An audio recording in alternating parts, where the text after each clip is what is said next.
Hello friends, അപ്പോൾ നമ്മുടെ work പൂർത്തീകരിച്ചിരിക്കുകയാണ്. അപ്പോൾ നമ്മളിന്ന് അതുപോലെ ഫ്രണ്ടേജും ഉള്ള വർക്കുകളെല്ലാം തീർത്തിട്ടുണ്ട്. നമ്മൾ ഇപ്പം വീടിൻ്റെ സൈഡിലായിട്ട് അൽക്കേഷ്യ മാൻഡ്രിയാനയും പിന്നെ ബാംഗിൾ സ്റ്റോണും ഒക്കെ വരിച്ച് ചെറിയൊരു ബയർ ഗ്ലാസിൻ്റെ ചെറിയൊരു പുൽത്തകടിയും ഫ്രണ്ടിലൊക്കെ കൊടുത്തിട്ടുണ്ട്. അതിന് നടുക്കായിട്ട് നമ്മൾ ടെർമിനാലി വെച്ചിട്ടുണ്ട്. എല്ലാവരും വൈറ്റാണ് വെക്കുന്നത്, പക്ഷെ നമ്മളൊരു വെറൈറ്റി ആയിക്കോട്ടെ എന്ന് പറഞ്ഞുകൊണ്ട് ഗ്രീനാണ് വെച്ചിരിക്കുന്നത്. കാരണം ഗ്രീൻ വെച്ചാലേ ഉള്ളൂ നമ്മൾ ഉദ്ദേശിക്കുന്നത് നല്ല സ്റ്റൈലായി അത് കിട്ടുകയുള്ളൂ. അവിടെ നമുക്ക് കട്ട് ചെയ്തൊക്കെ തട്ട് തിരിക്കാനും ഗ്രീനേ പറ്റത്തുള്ളൂ.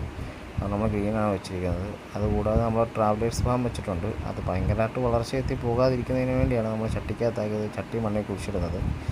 അപ്പോൾ നമ്മൾ അവിടുത്തെ ഏകദേശം വർക്ക് ഇപ്പോൾ നമ്മൾ ഫിനിഷ് ചെയ്തിട്ടുണ്ട്.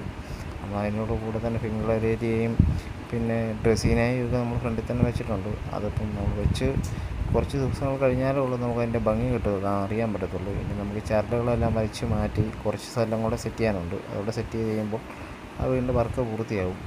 വർക്ക് പൂർത്തിയായതിന് ശേഷമുള്ള വീഡിയോയും നമ്മൾ ഇടുന്നതാണ്. അത് കഴിഞ്ഞ് നമ്മൾ 2 ആഴ്ച ഇല്ലെങ്കിൽ 2 മാസം കഴിഞ്ഞുള്ള വീഡിയോ ഇടും. അപ്പോൾ നിങ്ങൾക്ക് ഇങ്ങനെ വർക്കുകൾ ആവശ്യമുണ്ടെങ്കിൽ ഞങ്ങളെ കോൺടാക്റ്റ് ചെയ്യുക. ഞങ്ങൾ നല്ല രീതിയിൽ ചെയ്തു തരുന്നതാണ്, റേറ്റ് കുറച്ച്.